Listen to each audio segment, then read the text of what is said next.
Number 5। 5 number पे हम किसको देखने वाले हैं? हम देख रहे हैं, देखो किसको, मैनी, मैनी ए और ए ग्रेट मैनी को। तीनों में क्या डिफरेंस है देखते हैं। एक तो है हमारे पास मैनी, एक है मैनी ए, ये मैनी है, और एक है ए ग्रेट मैनी। हम एक एक को न पढ़ के इनको कंपैरिजन के साथ देख रहे हैं, ताकि आप एग्जाम में किसी भी सिचुएशन में बिल्कुल गलत नहीं करें।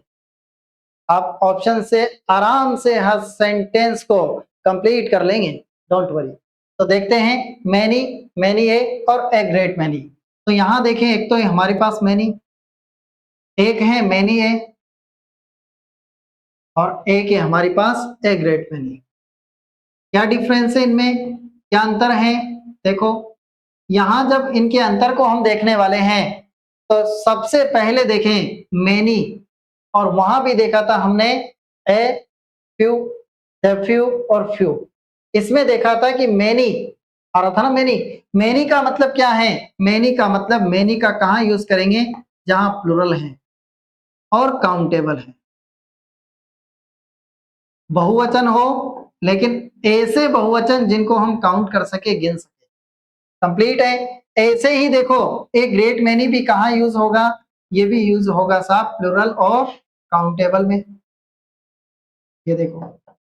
लेकिन एक अंतर है, काउंटेबल हो और प्लूरल हो। काउंटेबल का मतलब गिनने योग्य, जिसको गिन सके, है ना, काउंट कर सके। लेकिन बहुवचन होना चाहिए, वहां मैनी और ए ग्रेट मैनी का यूज होगा। लेकिन मैनी ए का यूज कहाँ होगा? मैनी ए का यूज होगा साहब सिंगुलर में। सिंगुलर का मतलब एक वचन, लेकिन एक वचन भी कैसा? काउंटेबल, है ना, जिसको गिन सके, क्योंकि यहाँ कौन है? ए है। इसलिए कहाँ प्रयोग होगा इसका? सिंगुलर में यूज होगा। अब देखो, मैनी का मतलब क्या है? मैनी का मतलब होता है संख्या में बहुत अधिक हो, ठीक है, संख्या में अधिकता, बहुत अधिक संख्या हो तो किसका यूज करेंगे हम? मैनी का। कंप्लीट है। इधर ए ग्रेट मैनी भी क्या बताता है? ये भी इसी सिचुएशन को बताता है, संख्या में अधिकता को बताता है। जहां बहुत अधिक संख्या हो, वहां किसका यूज करेंगे? मैनी का या ए ग्रेट मैनी का। ए ग्रेट मैनी और ज्यादा को बताता है, लेकिन संख्या में अधिकता बोले तो यहाँ क्या है? प्लेंटी है ना। प्लेंटी का मतलब संख्या बहुत सारी, लेकिन यहाँ क्या है? यहाँ प्लेंटी ना होके क्या है? ए लार्ज नंबर है। कंप्लीट है, ए लार्ज नंबर है, मतलब बहुत सारी संख्या में है। लेकिन यहाँ पे क्या है? यहाँ है मैनी है। क्या है? मैनी है, यहाँ मैनी, है ना। मैनी भी कौन सा? तो चलो देखो, मैं वापस इसको लिखता हूं। मैनी कौन सा है यहाँ पे? यहाँ है मैनी, लेकिन लाइक वन, ठीक है। जैसे देखना, मैनी लाइक वन, ये मैनी है और लाइक वन है, क्योंकि यहाँ सिंगुलर है, और सिंगुलर का मतलब एक वचन है। मतलब मैनी लाइक वन का मतलब एक के जैसे, मैनी यानी अनेक, एक के जैसे बहुत सारे हैं, तो फिर क्या है? मैनी ए है। इन एग्जाम्पल देखते हैं हम, तीनों में अंतर को हमने देखा। क्या अंतर है? मैनी का मतलब है बहुत सारे, एक से ज्यादा, प्लेंटी है, बहुत सारे हैं तो मैनी है। लेकिन मैनी का प्रयोग कहाँ हो रहा है? प्लूरल काउंटेबल में, जिसको गिन सके और बहुवचन हो। यहाँ भी देखें, एक ग्रेट मैनी का प्रयोग भी वहां होगा जहां प्लूरल काउंटेबल होगा, गिनने योग्य होगा, बहुवचन में होगा। लेकिन मैनी का प्रयोग सिंगुलर काउंटेबल में हो रहा है, एक वचन और गिनने योग्य में हो रहा है। मैनी का मतलब है प्लेंटी, संख्या में अधिकता, और मैनी भी, एक ग्रेट मैनी भी संख्या में अधिकता है, लार्ज नंबर है, इससे भी बड़ा है ये। लेकिन यहाँ पे क्या है? मैनी लाइक वन, बहुत सारे हैं, लेकिन एक के जैसे अनेक हैं। क्या अंतर है? देखो, मैंने यहां सेंटेंस लिखा, आई हैव कार्स, कंप्लीट है। यहां देखो, ये कार्स, ठीक है। एक और सेंटेंस लिखता हूं, और सेंटेंस क्या है? देखो, दूसरा सेंटेंस, स्टूडेंट्स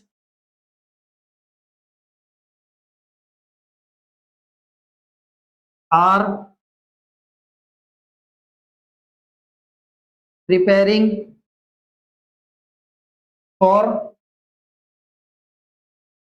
फोर्थ ग्रेड, ये फोर्थ और ग्रेड। और यही सेंटेंस एक और तरीके से लिखता हूं मैं, है ना, यहाँ स्टूडेंट्स है। नेक्स्ट चले, स्टूडेंट्स सेम लिख रहा हूं, देखा कहां अंतर होता है। आर प्रिपेयरिंग फॉर जॉब्स या फिर वैकेंसीज, ठीक है, जॉब्स की तैयारी कर रहे हैं, वैकेंसीज की तैयारी कर रहे हैं स्टूडेंट्स, है ना। फिर यहां देखिए, हम इसको हटा देता हूं मैं, ये देखो जॉब्स कंप्लीट है। और एक और वर्ड जोड़ता हूं, इन इंडिया, ठीक है। आगे चले, और यही सेंटेंस एक और सेंटेंस लेता हूं, और एक और सेंटेंस किस तरह का सेंटेंस है हमारे पास, जैसे सेंटेंस है, हमने एक और सेंटेंस लिखा, वार हैज फॉट इन इंडिया, ठीक है। अब देखते हैं वन बाय वन। सबसे पहले देखो, मैनी, मैनी है, और ए ग्रेट मैनी का यूज कहां पे होता है। यहां हम देखें, यहां है कार्स, और जब कार हैं, प्लुरल है, काउंटेबल है, तो मैनी ए तो यहां निश्चित रूप से नहीं आना है।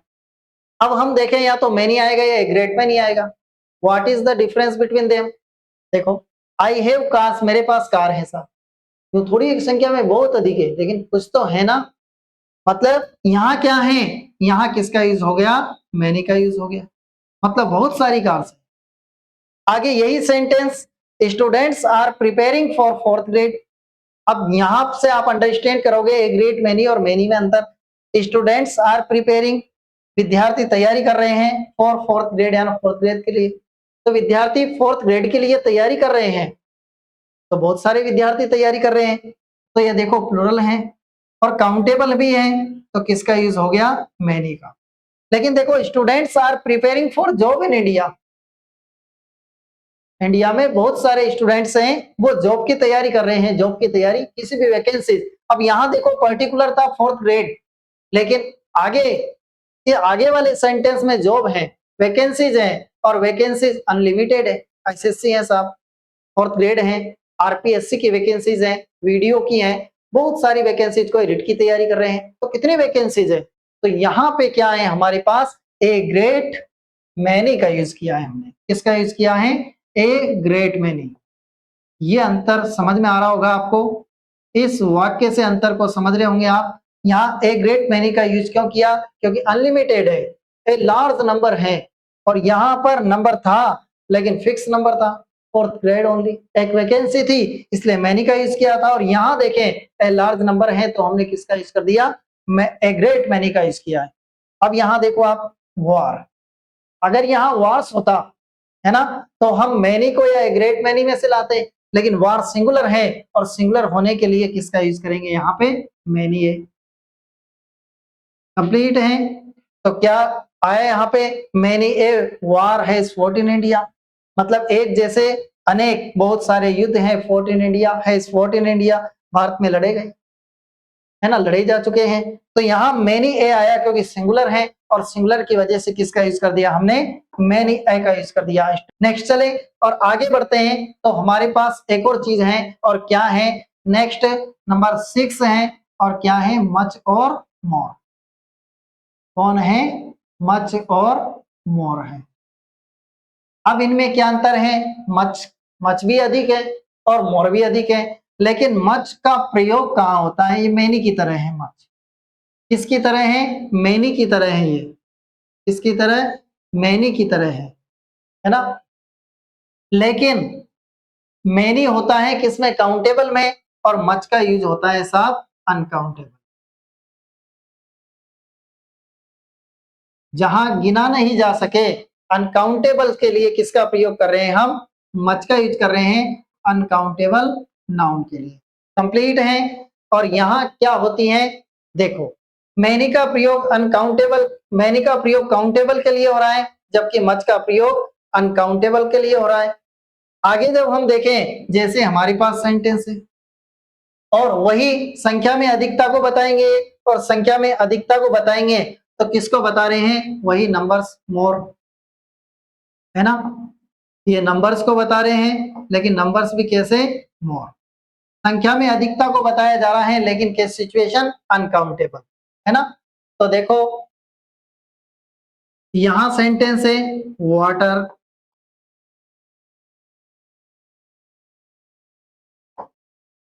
वाटर को क्या किया जा रहा है साहब, स्पॉइल्ड किया जा रहा है। किसमें, क्रिकेट पिचों में बहुत सारे पानी को बर्बाद किया जा रहा है, स्पॉइल्ड किया जा रहा है। जब हम देखें तो यहाँ वाटर है और संख्या में अधिकता को बताया जा रहा है, तो किसका प्रयोग करेंगे हम, मच का प्रयोग कर दिया, क्योंकि मच वाटर की बात आ रही है और मच का प्रयोग यहाँ पर हो गया। किसका प्रयोग कर दिया, मच का प्रयोग कर दिया। जैसे मैंने कहा सेंटेंस है हमारे पास और इस सेंटेंस ने कहा number 2, I have water to drink, so I don't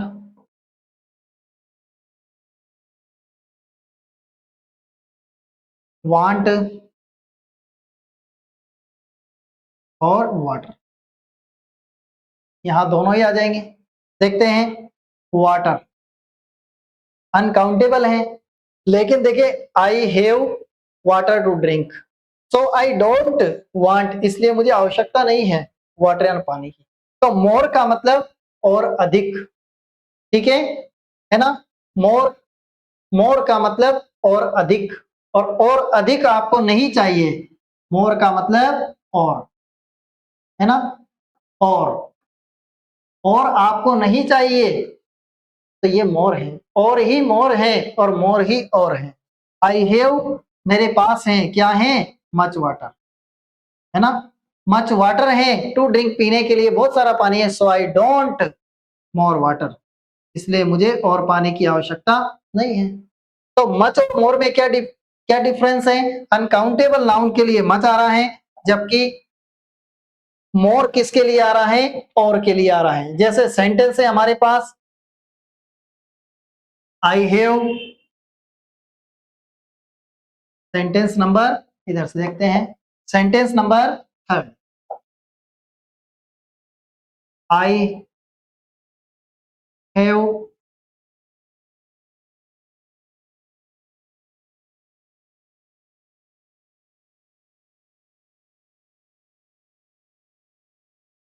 biscuits to eat, so I don't want, और यहाँ पे biscuit,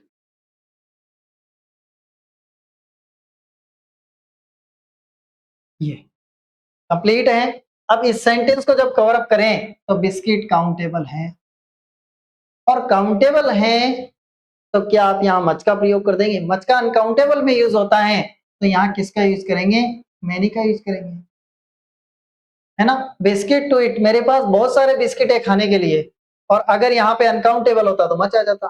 so I don't want, इसलिए मुझे आवश्यकता नहीं है, किस चीज की आवश्यकता नहीं है, मुझे मोर, और बिस्किट की आवश्यकता नहीं है। तो ये मोर ने क्या बता दिया, और बता दिया।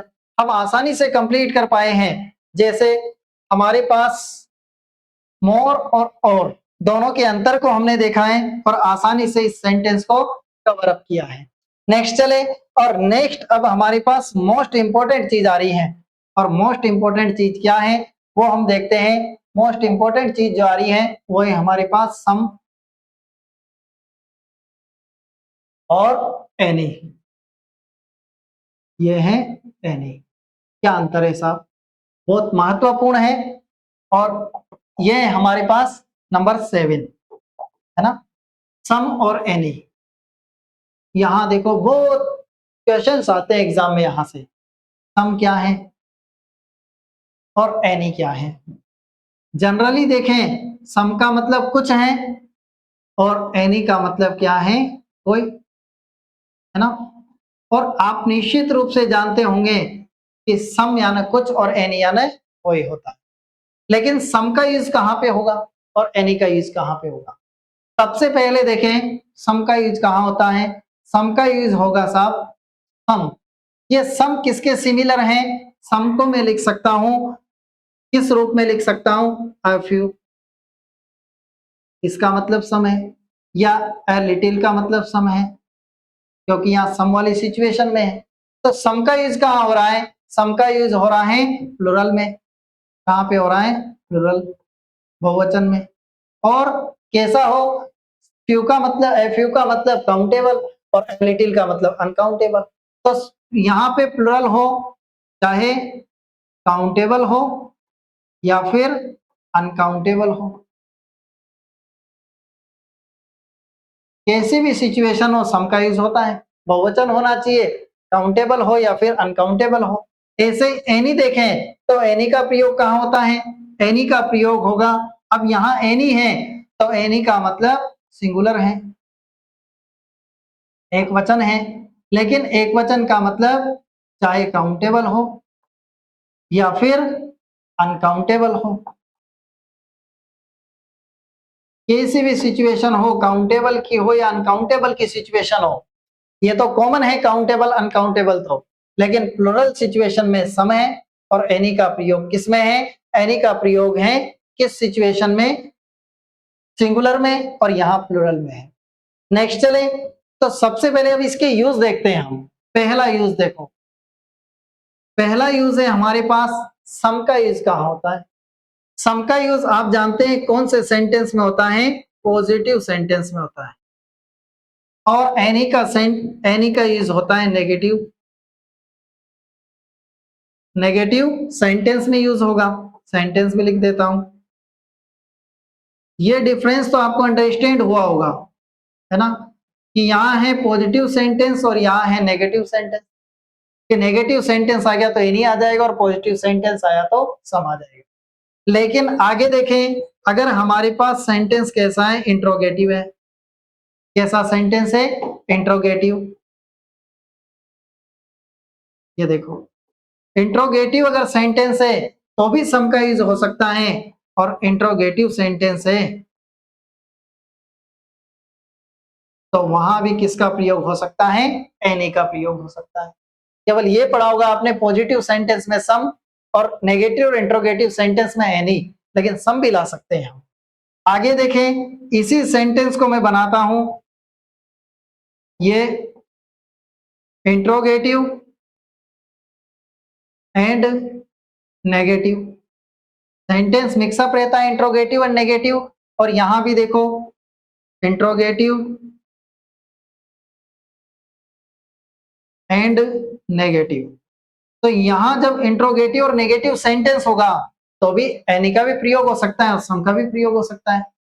ये अंतर कहां से आया है, किस तरह की ये सिचुएशन है, इस सिचुएशन को हम रीड अप करने वाले हैं। ये तो बात अलग है कि प्लुरल होना चाहिए तो सम है और सिंगुलर होना चाहिए तो क्या है, एनी है। एक वचन के लिए एनी है और बहुवचन के लिए कौन है, सम है। चाहे सिचुएशन काउंटेबल की हो या अनकाउंटेबल की हो। लेकिन अब अंतर कहां से स्पष्ट हुआ है कि जब सेंटेंस पॉजिटिव है तो सम का यूज करेंगे, सेंटेंस नेगेटिव है तो एनी का यूज करेंगे। फिर हमें समझ आया कि अगर सेंटेंस इंट्रोगेटिव है तो एनी का तो यूज होगा, लेकिन अगर सेंटेंस इंट्रोगेटिव है तो सम का भी यूज हो सकता है। अगर सेंटेंस इंट्रोगेटिव और नेगेटिव है तो एनी का यूज होगा, लेकिन सेंटेंस अगर इंट्रोगेटिव और नेगेटिव है तो सम का भी यूज हो सकता है। चाहे भले सिचुएशन 90% की यहाँ हो, 90% सेंटेंस में यही सिचुएशन होगी कि एनी का प्रयोग होगा, लेकिन अगर 10% सिचुएशन सम की है तो याद रखने की जरूरत है। किस तरह की सिचुएशन है, पहली सिचुएशन देखते हैं हम, और हमारी पास जो पहली सिचुएशन है वो कौन सी सिचुएशन है। पहली सिचुएशन है पॉजिटिव और नेगेटिव सेंटेंस, और पॉजिटिव और नेगेटिव सेंटेंस में सम और एनी का यूज किस तरीके से हो रहा है। सबसे पहले देखिए यहाँ आपकी सेंटेंस क्या है, सेंटेंस से पहली सिचुएशन देख रहे हैं हम, और पहली सिचुएशन कौन सी देख रहे हैं? पॉजिटिव में सम और नेगेटिव में एनी। ठीक है, ये दो सिचुएशन, सम और एनी। जैसे हमारे पास एग्जाम्पल है, पहला एग्जाम्पल है, क्या है? आई वांट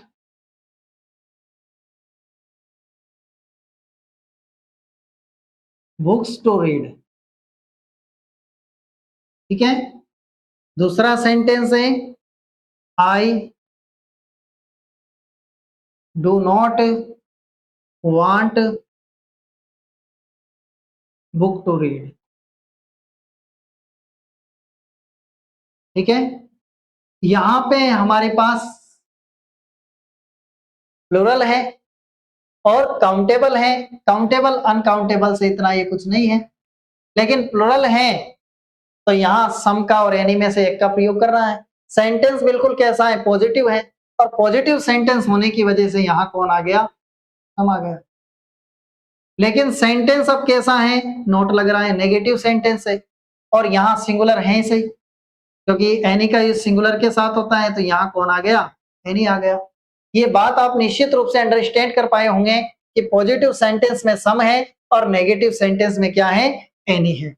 अब इसी की दूसरी सिचुएशन हम देख रहे हैं। दूसरी सिचुएशन क्या है हमारे पास? इंट्रोगेटिव सेंटेंस, है ना?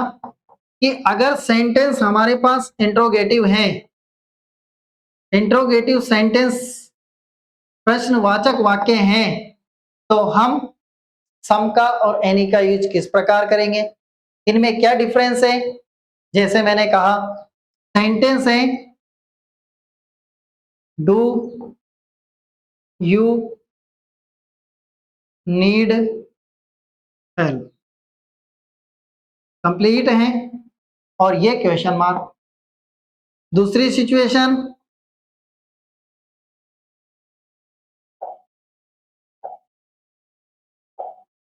यू लुक्स इल, और यहां है डू यू नीड हेल्प। ये दो सेंटेंस है हमारे पास, और दोनों सेंटेंस में किस तरीके से हम यूज करने वाले हैं आपको अंडरस्टैंड कराता हूं। इंट्रोगेटिव सेंटेंस हैं, लेकिन सम और एनी का प्रयोग दोनों में कैसे होगा? हमने देखा है कि 90% सिचुएशन तो एनी की आती है इसमें, लेकिन 10% या 1% कितनी भी सिचुएशन हो वो सम की आ जाए तो क्या करेंगे? जहां सम का यूज कहां होगा? जहां हमारे पास सेंस ऐसा लग रहा हो कि पॉजिटिव सेंस मिल सकता है, हमें लग रहा है कि आंसर पॉजिटिव मिल सकता है, निश्चित रूप से आंसर पॉजिटिव मिलने की पूरी पूरी संभावनाएं हो, वहां सम का यूज कर देंगे। जैसे कहा, डू यू नीड हेल्प, क्या आपको सहायता की आवश्यकता है? मर्जी पड़े आप घूम रहे हैं और घूमते घूमते जा रहे हैं और किससे भी कह रहे हैं do you need any help, क्या आपको सहायता चाहिए? तो ये किससे पूछा है? तो वो मना भी कर सकता है साहब, कह सकता है कि नहीं, मुझे सहायता की आवश्यकता नहीं है, और यस भी कर सकता है कि मुझे सहायता की आवश्यकता है। आप हर जगह कहीं भी जाके पूछ रहे हैं कॉमनली, तो वहां किसका प्रयोग है साहब? एनी का प्रयोग है। Do you need any help, क्या आपको कोई सहायता की आवश्यकता है? एनी हेल्प है। लेकिन जहां आपको पॉसिबिलिटी, फुल पॉसिबिलिटी लग रही है कि जहां सेंस कैसा हो, क्या है? सेंस। और सेंस किस तरह का सेंस मिल रहा है? पॉजिटिव। मतलब आंसर कैसा आने की संभावनाएं पूरी पूरी, आंसर पूरी पूरी ऐसी संभावनाएं हो कि पॉजिटिव आंसर आएगा, तो उस जगह क्या किसका प्रयोग कर देंगे? सम का। जैसे सेंटेंस है, यू लुक्स, लुक्स नहीं आएगा साहब, यहाँ इसको हटाता हूं मैं थोड़ा सा, है ना? ये देखो, इसको हटा देता हूं थोड़ा सा, लुक्स को वापस लिख देते हैं। यू के साथ क्या आएगा? लुक। कंप्लीट है। तो you look ill, do you need help, you look ill, आप कैसे दिखते हो? बीमार। तो बीमार के जैसा कोई दिखाई दे रहा है। और डू यू नीड हेल्प, आपको सहायता की आवश्यकता है। तो बीमार दिख रहा है और उससे सहायता की आवश्यकता की पूछा, तो निश्चित रूप से आपका आंसर और आपका सेंस, आपका आंसर कैसे आने की संभावनाएं हैं, पॉजिटिव आंसर आने की संभावनाएं। और पॉजिटिव आंसर आने की संभावनाएं हैं तो यहाँ किसका यूज कर देंगे हम, सम का। क्योंकि सम का यूज किस में होता है, पॉजिटिव में होता है। लेकिन यहाँ सेंस कैसा है, बिल्कुल साफ साफ हमें दिखाई नहीं दे रहा है। जब साफ साफ दिखाई नहीं दे रहा है फिर भी सेंस कैसा प्रतीत हो रहा है, पॉजिटिव प्रतीत हो रहा है। और जब सेंस पॉजिटिव हो तो सम का यूज करेंगे निश्चित रूप से। तो यहाँ देखो अंतर, पहला वाक्य स्पष्ट कर रहा है कि ये कैसा है, बीमार सा है, तो उसको सहायता की आवश्यकता निश्चित रूप से रहेगी। नेक्स्ट सिचुएशन है हमारे पास, थर्ड सिचुएशन जो मोस्ट इंपॉर्टेंट है। ये कौन सी सिचुएशन है, ये है इंट्रोगेटिव एंड नेगेटिव वाली सिचुएशन। और यहां भी सेम यही सिचुएशन है इंट्रोगेटिव और नेगेटिव में। कैसी सिचुएशन है, जहां सेंस हमें कैसा दिखाई दे, पॉजिटिव सेंस। और जैसे मान लो यहाँ क्या सिचुएशन है, यहाँ सबसे महत्वपूर्ण चीज क्या है, सबसे महत्वपूर्ण चीज क्या प्रतीत होती है, यहाँ प्रतीत होती है नोट वाली सिचुएशन, है ना। हेल्पिंग वर्ब के साथ, जैसे मान लो एग्जाम्पल में कोई क्वेश्चन आया, और क्या क्वेश्चन आया या क्या सेंटेंस आता है हमारे सामने, हमने एक सेंटेंस पूछा है, डू यू, और यहां लिखा नॉट वांट, और ये हेल्प, हेल्प वाला ही ले लेते हैं। एक और है हमारे पास, डोंट यू वांट हेल्प। ये देखो, अब यहां डिफरेंस करने वाले हैं हम, अंतर करने वाले हैं। देखो यहां जब हम देखें इंट्रोगेटिव और नेगेटिव सेंटेंस है, देखो डोंट क्वेश्चन मार्क और नोट क्वेश्चन मार्क और नोट, सेंस कैसा दिखेगा आपको, सेंस दिखेगा यहां भी पॉजिटिव। या आंसर कैसा दिखेगा, आंसर लिख देता हूं, आंसर कैसा दिखेगा आपको, आंसर यहां पूरी पॉजिटिव आने की संभावनाएं रहेंगी। मतलब पॉजिटिव आंसर आएगा चाहे दबाव के साथ ही आए। जैसे मैंने कहा, अब हम घूम रहे हैं और घूमते घूमते किसी ने आपका चप्पल चुरा लिया और उससे कहा, क्या कहा, क्या आपने मेरा चप्पल नहीं चुराया, तो वह आंसर देगा नहीं चुराया, या फिर कह भी सकता है कि चुराया। तो जहां तक संभावनाएं हैं वहां तक आपका नेगेटिव आंसर आएगा, है ना, क्योंकि हमारा सेंटेंस पॉजिटिव और नेगेटिव है। या फिर देखो हम जा रहे हैं और जाते जाते, या फिर हम क्लासरूम में हैं और हमारे हाथ से क्या टूट गई, चेयर टूट गई, और चेयर टूटते ही हमने कहा, do you not break the chair, do you not break the chair, इसकी तरह do you not break the chair.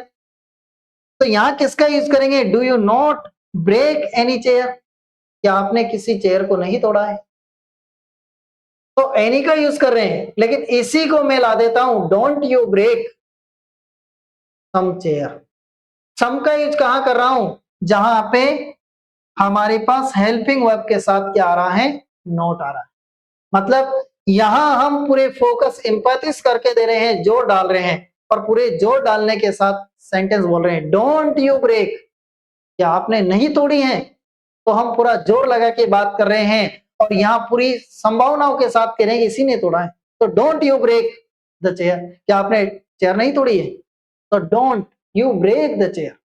और यहाँ डू यू नॉट, तो जब हेल्पिंग वर्ब के साथ क्या देखने वाले हैं हम, हेल्पिंग वर्ब, है ना, और हेल्पिंग वर्ब के साथ जस्ट नॉट आ रहा है ये, तो ये सिचुएशन कौन सी है हमारे पास, सम की सिचुएशन है।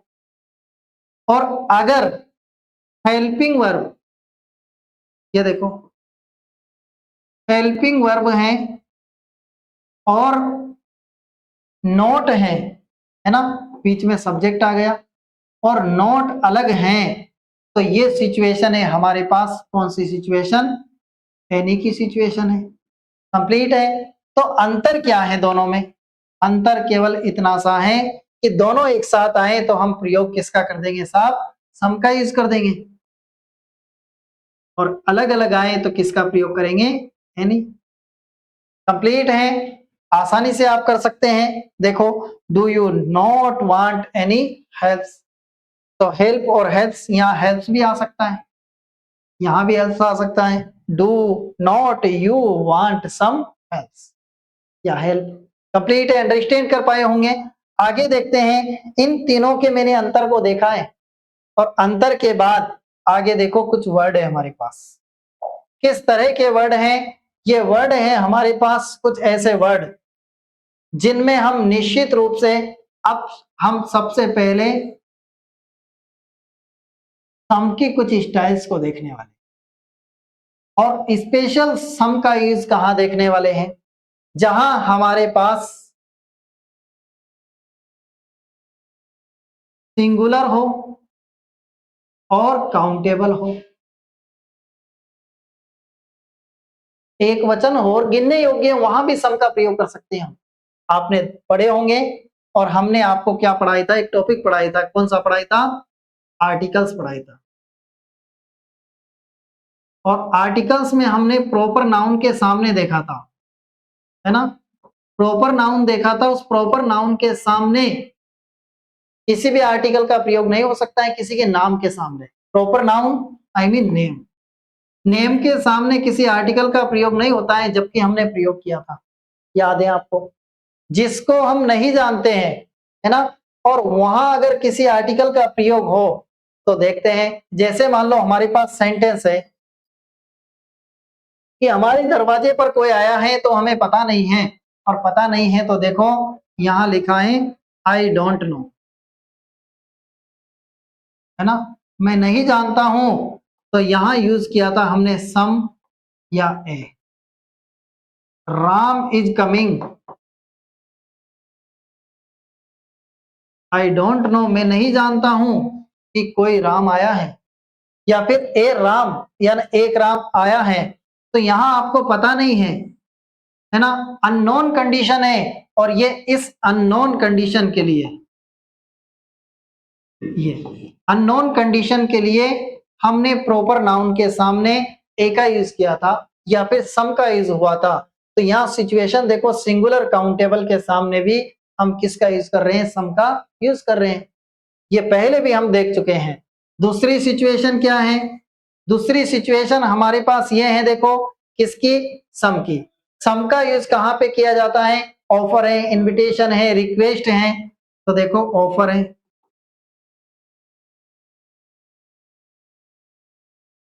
ये इनविटेशन है, और एक है रिक्वेस्ट।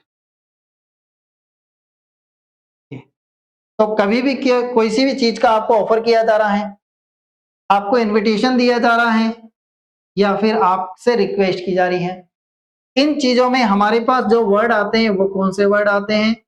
प्लीज या काइंडली। या फिर यहां हम देखें तो इसमें कौन से वर्ड्स का यूज होता है? ज्यादातर इसमें वर्ड्स का यूज होता है हमारे पास कौन से वर्ड? विल या फिर वुड। तो किसको बताते हैं? ऑफर को बता रहे हैं।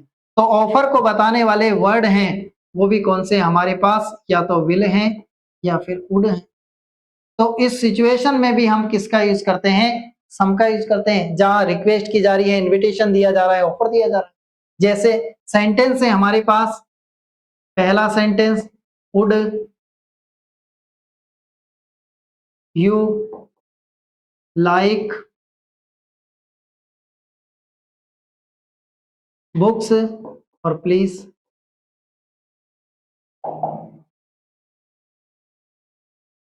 तो प्लीज या काइंडली वाली सिचुएशन आ रही है, और इस सिचुएशन में सेंटेंस कैसा है? सेंटेंस है हमारे पास इंट्रोगेटिव, और यहां देखो उड से चालू हो रहा है। उड किसको बता रहा है? ऑफर को बता रहा है। और ऑफर को बता रहा है तो यहाँ निश्चित रूप से किसका प्रयोग करने वाले हैं? हम सम का यूज करने वाले हैं।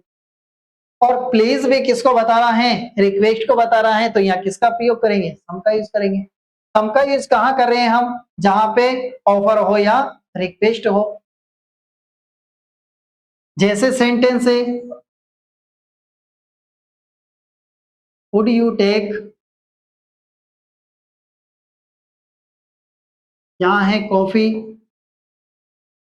प्लीज, क्या आप क्या लेंगे, कुछ कॉफी लेंगे, तो ऑफर दिया जा रहा है और उड आ रहा है, ये उड किसको बता रहा है, ऑफर को, प्लीज भी है। अगर यहाँ पे प्लीज नहीं होना प्लीज, तब भी हम किसका यूज करेंगे, सम का। सम का यूज क्यों कर रहे हैं, क्योंकि ऑफर हो, कहीं पे कोई रिक्वेस्ट हो या कोई इनविटेशन हो, तो इसके लिए हम किसका यूज करते हैं, सम का यूज करते हैं। नेक्स्ट जब देखें और आगे बढ़े तो हमारे पास कुछ फैक्ट एनी के हम देख लेते हैं, है ना। Some important fact of any के कुछ इंपॉर्टेंट फैक्ट। तो एनी का प्रयोग नेगेटिव में तो हो रहा है, वर्ड है, जैसे हैं हार्डली, रेयरली, बेयरली, स्केयरली। चाहे नोट नहीं आएगा, लेकिन ये वर्ड किसका काम करेंगे, नोट का काम करेंगे, और नोट का काम करते ही ऑटोमेटिक सेंस देंगे नेगेटिव, और किसका प्रयोग होगा, एनी का प्रयोग होगा। जैसे मान लो हमारे पास सेंटेंस है, ही हैज हार्डली परचेज्ड, और यहाँ पे है हमारे पास books, he has hardly purchased books, या फिर बुक, कुछ भी लिख सकते हैं, है ना। अब हम देखें तो इस सेंटेंस को देखें, और इस सेंटेंस को देखें तो यहाँ हार्डली है, और ये हार्डली वर्ड किसको बता रहा है, नेगेटिविटी को बता रहा है। नेगेटिविटी को बताते ही यहाँ क्या आ जाएगा, एनी आ जाएगा, कंप्लीट है। क्योंकि देखो ये ऐसे वर्ड हैं जो किसको बता रहे हैं, नेगेटिविटी को, तो नेगेटिविटी को बताने वाले वर्ड हैं, ऑटोमेटिक एनी को लाएंगे, क्योंकि एनी का प्रयोग नेगेटिव सेंटेंस में होता है। और देखो एनी का प्रयोग कहाँ होता है, दूसरी सिचुएशन एनी के लिए, ये पहली सिचुएशन थी, दूसरी सिचुएशन बताती है चॉइस वाली, जहां कई चॉइस हो, किसी चीज को चॉइस किया जा रहा है, पसंद किया जा रहा है, सेलेक्ट किया जा रहा है, कभी किन्हीं चीजों में से एक चीज को सेलेक्ट किया जा रहा है। जैसे मैंने कहा कि क्वेश्चन है अटेम्प्ट एनी 5 क्वेश्चंस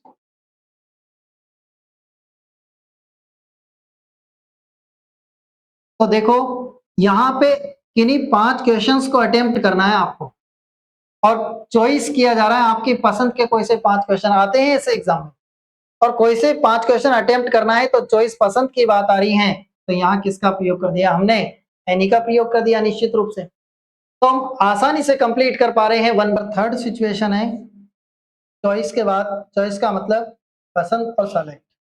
सेलेक्ट में हम एनी का यूज कर रहे हैं, लेकिन हमारे पास वर्ड है, और वर्ड क्या है, विदाउट वर्ड है। विदाउट के जस्ट बाद किसका यूज करेंगे, एनी का यूज करेंगे। विदाउट वर्ड है, और इस विदाउट वर्ड के बाद हमेशा किसका यूज करेंगे, हम एनी का यूज करेंगे। और इसी तरीके से हमारे पास एक और वर्ड है विदाउट के साथ, doubt.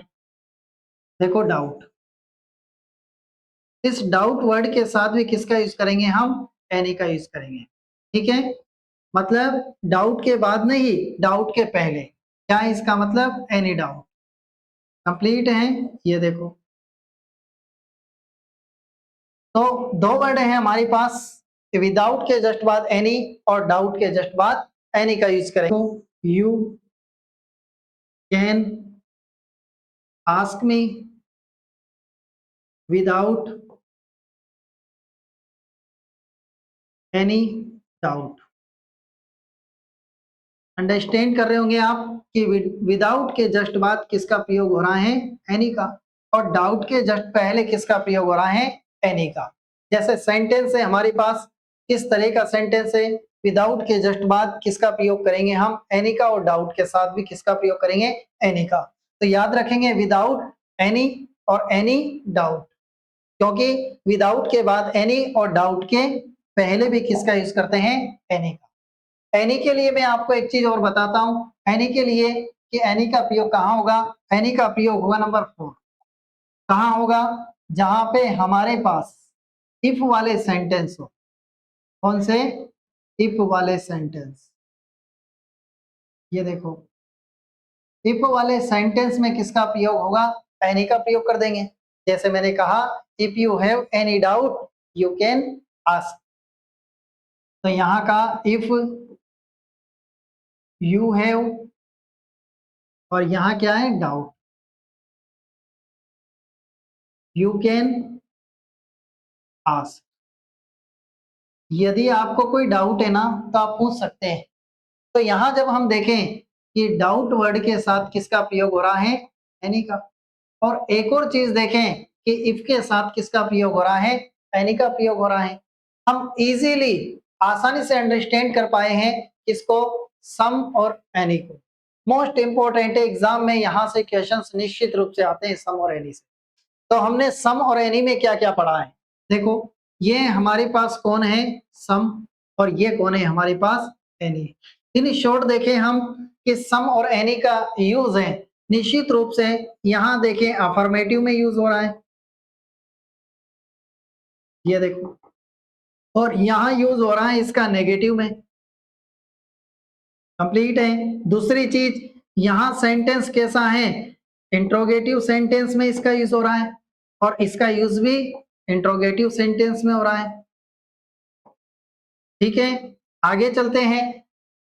Interrogative and negative sentence में इसका यूज होता है, लेकिन यहां भी इंट्रोगेटिव और नेगेटिव सेंटेंस में इसका यूज होगा। ये सिचुएशन 90% की है और ये सिचुएशन 10% की है। लेकिन कब? जब सेंस यहां पर कैसा हो? Positive sense. अगली चीज क्या देखी इसमें? सम में और क्या देखा हमने? रिक्वेस्ट है, ऑफर है। ठीक है ना? जब कभी ऑफर दिया गया हो, रिक्वेस्ट दिया गया हो, पढ़ा था, देखा आपने? ये देखो, ऑफर है, इनविटेशन है, रिक्वेस्ट है। ठीक है, तो जब हम देखें ऑफर हो, इनविटेशन हो, रिक्वेस्ट हो, ये देखो,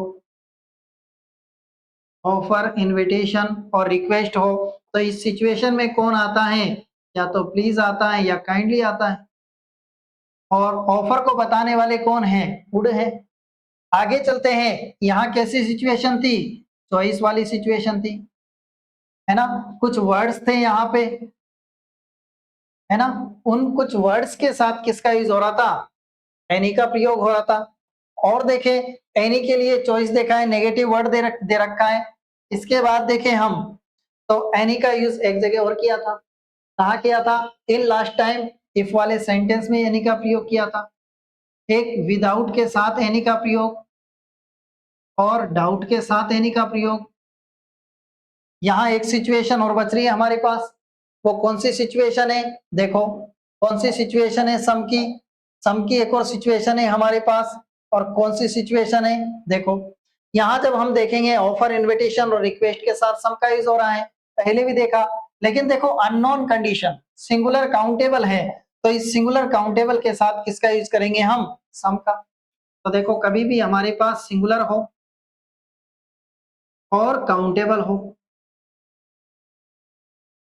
लेकिन सिंगुलर काउंटेबल हो, लेकिन इसके साथ क्या हो? ये अननोन हो साहब, है ना? अननोन कंडीशन में किसका प्रयोग करेंगे हम? सम का। तो इन शॉर्ट दोनों को हमने जब देखा, दोनों की तुलना देखी, तो हम इजीली इनका प्रयोग कर सकते हैं, आराम से इनको आइडेंटिफाई कर सकते हैं। केवल क्या अंतर है? इधर अफर्मेटिव, उधर नेगेटिव है, इधर इंट्रोगेटिव है, उधर इंट्रोगेटिव, इधर इंट्रोनेगेटिव, इधर भी इंट्रोनेगेटिव, लेकिन सेंस यहाँ पर कैसा रहेगा? पॉजिटिव। और वहां वही सेंस रहेगा। यहाँ रिक्वेस्ट है, ऑफर है, इनविटेशन है, तो प्लीज काइंडली भी साथ है। और वहां क्या है? चॉइस है, या कुछ वर्ड्स है, नेगेटिव वर्ड्स, है ना? वर्ड्स हैं, लेकिन वर्ड्स कैसे हैं? नेगेटिव वर्ड्स हैं। आगे देखें, यहाँ सिंगुलर काउंटेबल के साथ भी यूज हो सकता है सम का, लेकिन क्या हो? अननोन हो, अननोन सिचुएशन। नेक्स्ट है यहाँ इफ, विदाउट और डाउट, इन वर्ड्स के साथ किसका यूज होगा? इफ वाले सेंटेंस के साथ, विदाउट के साथ और डाउट के साथ किसका यूज कर देंगे हम? एनी का यूज कर देंगे। अंडरस्टैंड है? आप समझ पाए होंगे। नेक्स्ट, और अगला जो हमारे पास एक चीज और है, और वो क्या है, ओल्डर और एल्डर। ये आया है कौन से नंबर का, यहाँ देखो नंबर देखते हैं, और यहाँ हमारे पास किस नंबर पे आया है, ये 7 के बाद 8 नंबर देखते हैं, और नंबर 8 है हमारे पास, ये देखो यहाँ क्या है, ओल्डर है और एक है एल्डर। वाह वाह क्या बात है। ओल्डर और एल्डर का यूज किस तरीके से करेंगे, what is the difference between them. यहां पर देखो दोनों का प्रयोग किस तरीके से होगा। पहले मैंने लिखा I am older than you, ठीक है, और यहां लिख रहा he is my elder brother. क्या डिफरेंस है और क्या अंतर है, देखो सबसे पहले एल्डर और ओल्डर को देख रहे हैं दो सेंटेंस के जरिए। यहाँ है हमारे पास ओल्डर और यहाँ है हमारे पास एल्डर। क्या अंतर है, ओल्डर का मतलब होता है, ओल्ड का मतलब बूढ़ा नहीं होता है, ओल्डर का मतलब होता है बड़ा, है ना, लार्ज है। लेकिन देखो अंतर क्या है, यहाँ एल्डर का मतलब भी बड़ा है, एक जैसी सिचुएशन है। लेकिन यहाँ देखो अगर आप निश्चित रूप से I am older than you, मैं आपसे क्या हूं, बड़ा हूं, लेकिन इस सिचुएशन में यहाँ कोई भी किससे भी जब बड़ा है तो इस सिचुएशन में ओल्डर का यूज होगा। लेकिन अगर यही बात कि इज माई एल्डर ब्रदर, वो मेरा बड़ा भाई है, तो यहाँ भी बड़े से रिलेटेड है, लेकिन यहाँ क्या है, ब्लड रिलेशन है। ब्लड रिलेशन में किसका प्रयोग होगा, एल्डर का होगा, जबकि ओल्डर का ब्लड रिलेशन नहीं हो तो ओल्डर का प्रयोग होगा। सामान्यतः हम किसी से भी कहें कि मैं आपसे बड़ा हूं या वो उससे बड़ा है, तो सामान्य रूप से वहां पे किसका प्रयोग होगा, ओल्डर का होगा। लेकिन एल्डर का प्रयोग कहां होगा, जहां भी ब्लड रिलेशन दे दिया जाए। अब शर्त ये कि ब्लड रिलेशन को कैसे आइडेंटिफाई करेंगे, देखो यहाँ ब्रदर दे रखा, ठीक है, इस तरीके से ब्लड रिलेशन ऑटोमेटिक दे देगा, अंकल दे दिया, सिस्टर दे दिया, वाइफ दे दिया, मदर दे दिया, फादर दे दिया। तो जब भी अगर आपको ब्लड रिलेशन दे और जब बड़े का भाव हो तो ऑटोमेटिक एल्डर आ जाएगा, और जहां किसी से भी तुलना की जा रही है वहां क्या आ जाएगा, ऑल्टर आ जाएगा। अंडरस्टैंड कर पाए होंगे। तो यहाँ मैं छोटा सा इसको इन शॉर्ट लिखता हूं। सबसे पहले देखो एल्डर का प्रयोग कहाँ होगा, एल्डर का प्रयोग होगा ब्लड रिलेशन में, ठीक है, ये ब्लड रिलेशन के लिए एल्डर का होगा, जबकि ओल्डर का प्रयोग कहाँ होगा, जहां पे ब्लड रिलेशन नहीं है, ठीक है, नॉट ब्लड रिलेशन। ये देखो तो इजीली हम किसका यूज कर पाए हैं, एल्डर और ओल्डर का यूज कर पाए हैं, ठीक है। अंडरस्टैंड कर पाए होंगे आप, समझ पाए होंगे कि किस तरीके से हम ओल्डर और एल्डर का प्रयोग आसानी से कर सकते हैं। और नेक्स्ट है हमारे पास, नेक्स्ट किस तरह का सेंटेंस है, किस तरह के वाक्य हैं, नंबर 8 के बाद देखते हैं नंबर 9। और नंबर 9 वाली सिचुएशन कैसी है, जैसे हमारे पास आया है, मान लो ऑल आया है और हॉल आया है। ऑल का मतलब क्या होता है, ऑल का मतलब संपूर्ण, पूर्ण, और हॉल का मतलब क्या होता है, हॉल का मतलब भी संपूर्ण और पूर्ण है, मतलब सब ऑल, और हॉल भी मतलब सब। लेकिन दोनों का प्रयोग किस तरीके से करेंगे, जब हमारे पास एक यूनिट होगी, यूनिट, यूनिट का मतलब एक इकाई, एक ग्रुप, एक संगठन, तो इस इकाई के लिए हम किसका प्रयोग करेंगे, ऑल का। और जहां ऑल है निश्चित रूप से ऑल आएगा ऐसे ही, लेकिन जहां एक यूनिट है, जहां एक इकाई है, वहां किसका यूज करेंगे, हम हॉल का यूज करेंगे। अब एक इकाई का भाव किस तरीके से आएगा, किस तरीके से इसको आइडेंटिफाई करें, जैसे कुछ सेंटेंस है और सेंटेंस से आप निश्चित रूप से अंडरस्टैंड कर पाएंगे। जैसे हैं ऑल इज वेल, कहते हैं ना हम, ऑल इज वेल। एक है सेंटेंस ऑल आर वेल, वाह वाह, है ना, all are well. Next sentence है all the students are very intelligent, all the students are very intelligent या वेरी ऑनेस्ट, कंप्लीट है। एक और सेंटेंस है all that glitters is not gold, ये all that glitters is not gold. इस तरीके से हम वन बाय वन देखो सेंटेंस को लिख रहे हैं, अंडरस्टैंड करे हुए हैं। और क्या अंडरस्टैंड करेंगे, देखो मैंने कहा ये है फैमिली, है ना, परिवार वाला लेते हैं एक सेंटेंस। तो देखो ये फैमिली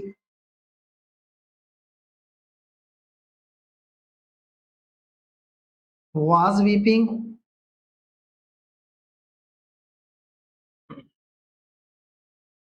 over the death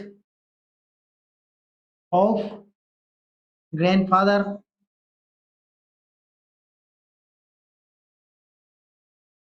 और यही सेंटेंस एक तरीके से और लिखता हूं, क्या है वो तरीका, देखो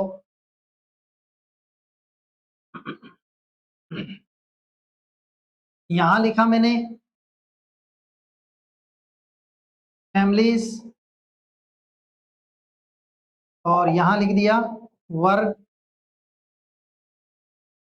weeping over the death of, और ये ग्रैंडफादर।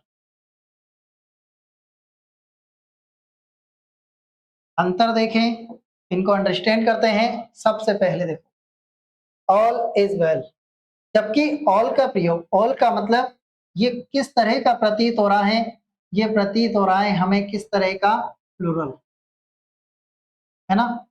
बहुवचन ऑल या ना सभी तो बहुवचन है, लेकिन यहाँ इसका प्रयोग हो रहा है। और यहाँ देखें ऑल के साथ आर भी हो रहा है। कौन सा वाक्य राइट है, कौन सा वाक्य गलत है, क्या आप आइडेंटिफाई कर पा रहे हैं। यहाँ देखो ऑल इज अ वेल, तो यहाँ ऑल क्या है, एक सिचुएशन है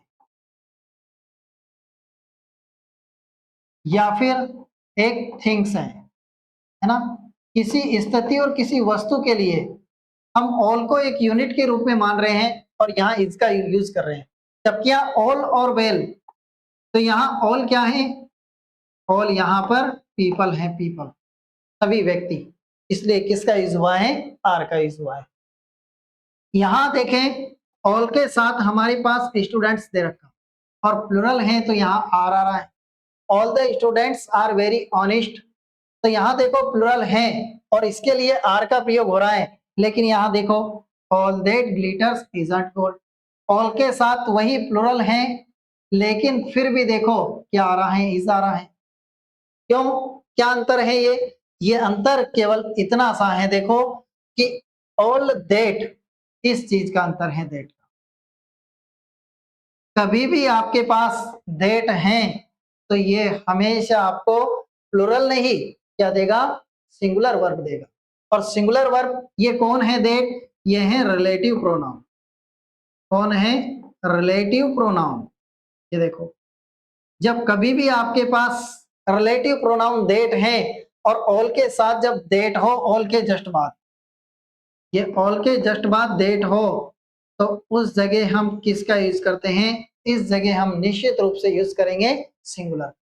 वर्ब कोस कैसी आएगी हमारे पास, सिंगुलर आएगी। अब सेंटेंस को अंडरस्टैंड करते हैं। फैमिली वाज वीपिंग, परिवार रो रहा था, और the death of grand father, दादाजी की मौत पर। तो दादाजी की मौत पर परिवार रो रहा था साहब, तो परिवार देखो यहाँ फैमिली सिंगुलर है, एक यूनिट को बताया जा रहा है और यूनिट को बताया जा रहा है, तो यहाँ क्या आने वाला है, होल आने वाला है, होल फैमिली, पूरा परिवार। और यहाँ देखें हम फैमिलीज प्लुरल है, और प्लुरल होने की वजह से देखो वही सिचुएशन है same, families were weeping over the death of grandfather, दादाजी की मौत पर परिवार रो रहे थे। तो यहाँ पर देखो जब आप फैमिलीज दे रखा है, प्लुरल है, तो इस जगह आपका क्या आने वाला है, ऑल आने वाला है। तो ऑल कहाँ आ रहा है हमारे पास, प्लुरल सिचुएशन में, जबकि सिंगुलर सिचुएशन एक यूनिट को बता रही है, तो वहां कौन आ रहा है, ऑल आ रहा है। जैसे एक सेंटेंस है, यहां दिया है सेंटेंस है, ये फील्ड है ना, फील्ड बोले तो मैदान या खेत, ये फील्ड, ठीक है, इज फुल ऑफ, या field was full of water.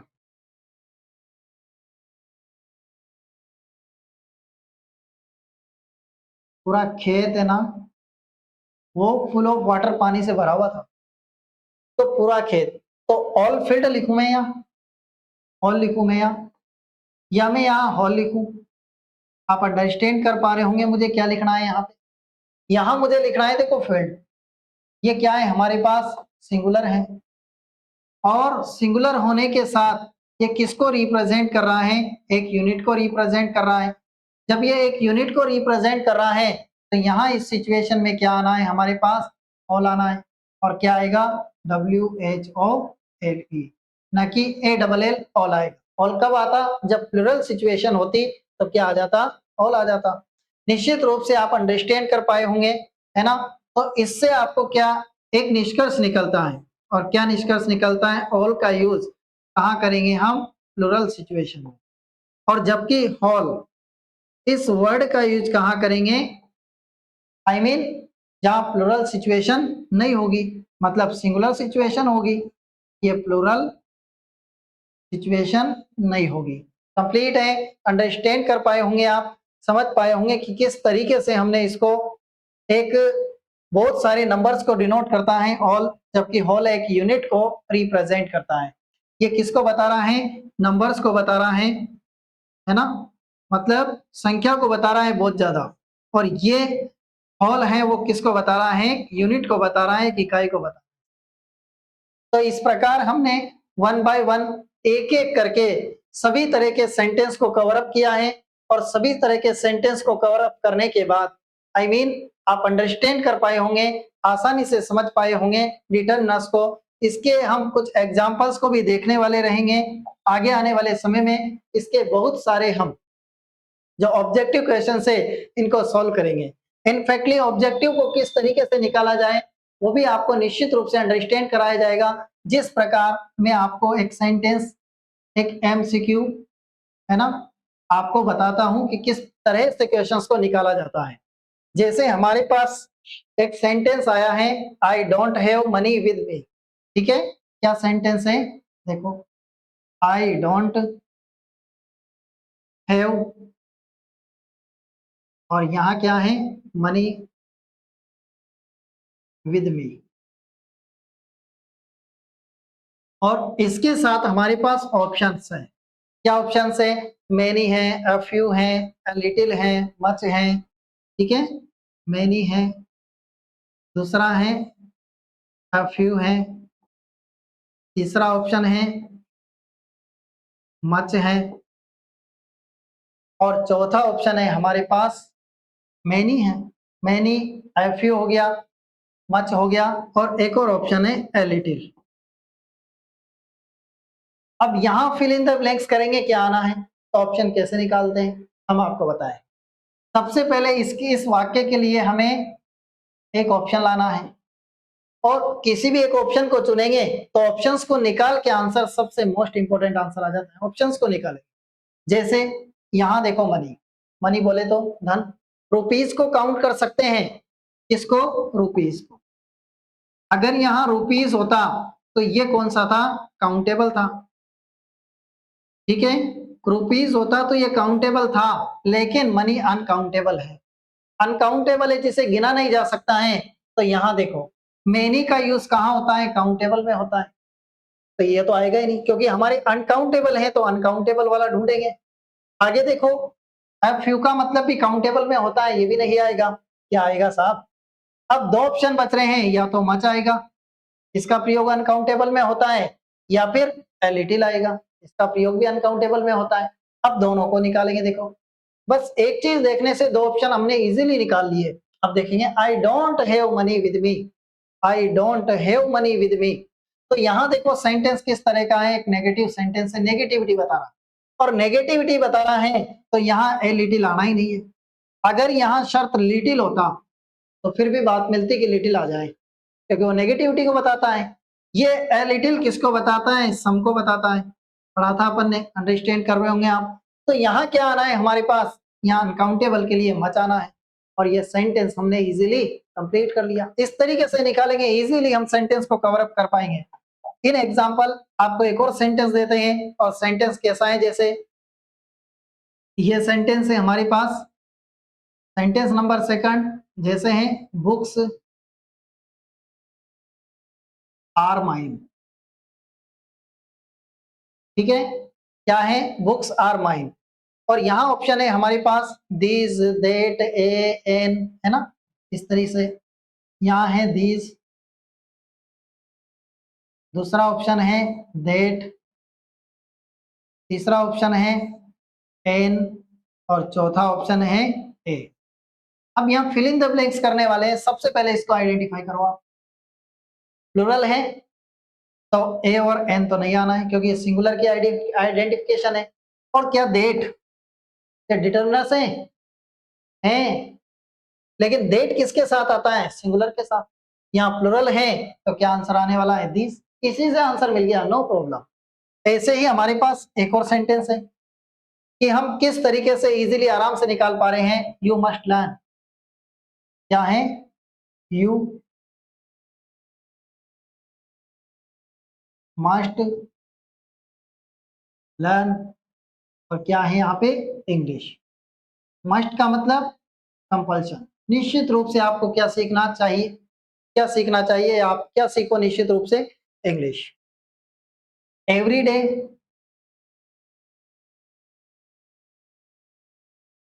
To improve,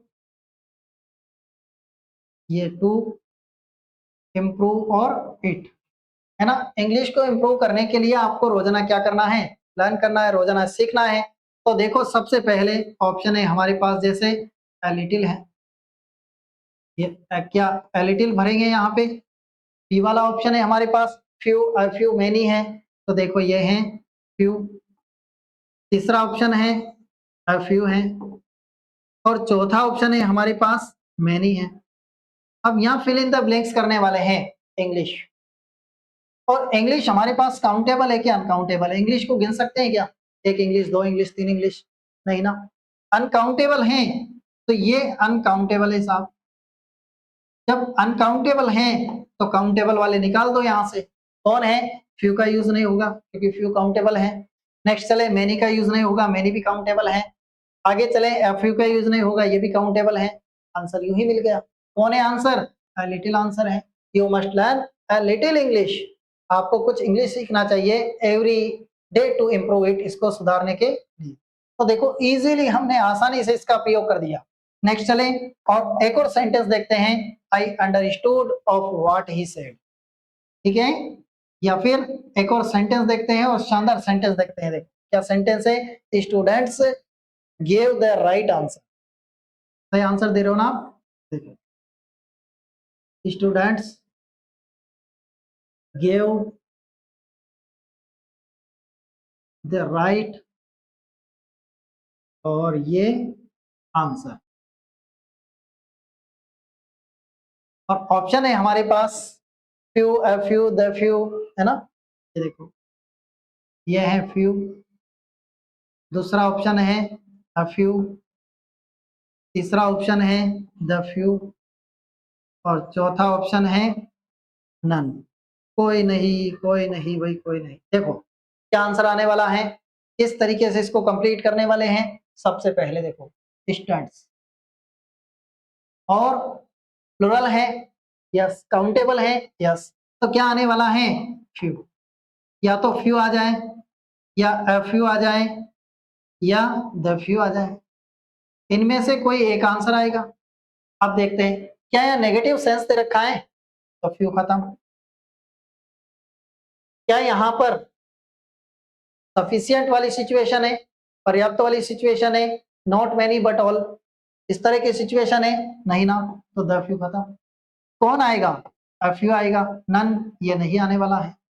क्या आंसर है यहाँ पे, अ फ्यू आंसर है। तो कितनी इजीली और आसानी से हम एक एक सेंटेंस को कवर अप कर सकते हैं, और आसानी से हम पहचान सकते हैं। जैसे हमारे पास एक और सेंटेंस है, ये लास्ट अंतिम सेंटेंस देखते हैं, फिर इसके बाद हमारी नेक्स्ट क्लास में आप और ऑब्जेक्टिव्स को देखोगे, तो देखते हैं हम सबसे पहले देखो हमारे पास किस तरह का सेंटेंस और क्या सेंटेंस है देखना। जैसे हमारे पास सेंटेंस है is there tea in the pot, is there, फिर है टी इन द पॉट। और ऑप्शंस देखना आप, किसी भी सेंटेंस को कवर अप करने के लिए option is the most important thing. Option सबसे महत्वपूर्ण है। फ्यू, दोज, दिस, एनी, ये देखो फ्यू है, ये दोज है, ये दिस है और यहाँ क्या है, एनी है। अब इनमें से हमें एक आंसर निकालना है और आंसर हमारे सामने है। तो कौन सा ऑप्शन सही रहेगा? देखो टी है, टी चाय अनकाउंटेबल है साहब, कैसा है, अनकाउंटेबल, जिसे हम निश्चित रूप से नहीं गिन सकते हैं चाय को, और नहीं गिन सकते हैं, अनकाउंटेबल है, तो देखो फ्यू नहीं आएगा क्योंकि ये काउंटेबल के लिए आता है। दोस्त देखो ये नहीं आएगा क्योंकि ये काउंटेबल के लिए आता है। दिस देखो ये काउंटेबल के लिए आता है, तो यहाँ क्या आंसर? दिस काउंटेबल अनकाउंटेबल दोनों के लिए आता है। लेकिन देखो जब हम देखें कि यहाँ सेंटेंस किस तरह का है, सेंटेंस है हमारे पास, देखो is there this tea in the pot, क्या आएगा? नहीं ना। Is there any tea in the pot, क्योंकि सेंटेंस कैसा है, इंट्रोगेटिव है ना। और इंट्रोगेटिव सेंटेंस में किसका यूज करते हैं हम? एनी का यूज करते हैं, क्योंकि अनकाउंटेबल वाली सिचुएशन है और आसानी से इसका यूज किया जा सकता है और इसको कंप्लीट किया जा सकता है। तो इस तरीके से हम सेंटेंस को कवर अप करेंगे, इस तरीके से सेंटेंस के ऑप्शंस को वन बाय वन निकालेंगे और फिर सही आंसर लाएंगे। हम सोचे कि हम डायरेक्ट ही टिक लगा दें कि डायरेक्ट ये ऑप्शन करेक्ट है, तो इम्पॉसिबल है कि आप किसी भी आंसर को कंप्लीट कर पाए। Yes student, I hope you will understand. आशा है कि आप समझे होंगे। हमारी पूरी क्लास को आपने अच्छी तरीके से देखा, आप देखते रहें। अगर आपको और भी टॉपिक्स की ज़रूरत है तो निश्चित रूप से आप कमेंट बॉक्स में लिखें और बताएं कि कौन से टॉपिक को अच्छी तरीके से अंडरस्टैंड कराया जाए। जिन टॉपिक्स में आपको प्रॉब्लम आती है तो आप निश्चित रूप से कमेंट बॉक्स में लिखें और अंडरस्टैंड कर सकते हैं। यस, बने रहें, देखते रहें एग्जाम्स वर्ड को, और आशा है कि आप निरंतर प्रगति के पथ पे जाएंगे, आगे बढ़ते रहेंगे और हमारी भी कोशिशें लगातार जारी रहेगी। Yes, with best of luck again student.